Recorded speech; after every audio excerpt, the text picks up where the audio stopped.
Շիրակում 2008 թվականի սեպտեմբերի 8-ին հարուցվել է քրեական գործ իշխանության ներկայացուցչի նկատմամբ բռնություն գործադրելու եւ վիրավորելու փաստի արդիվ։ Օգոստոսի 31-ին ոստիկանության Արմավիրի բաժնում հաղորդում էր ստացվել Էջմիածնի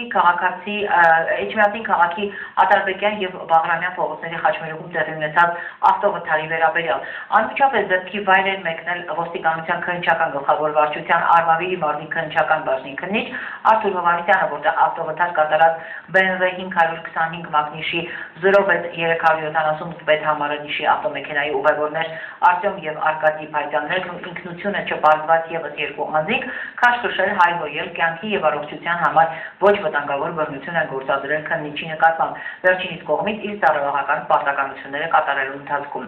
Արտյոմ եւ Արկադի Փայտյանների ու մյուսների կողմից Արմավիրի մարզի քննչական բաժնի քննիչ Արթուր Հովհաննիսյանի նկատմամբ բռնություն գործադրելու փաստի արդիվ հատուկ քննչական ծառայությունում հարուցվել է քրեական գործ քրեական օրենսգրքի 316-րդ հոդվածի առաջին մասի հատկանիշներով կատարվում է նախաքննություն, որի արդյունքների մասին կտեղեկացնենք լրացուցիչ։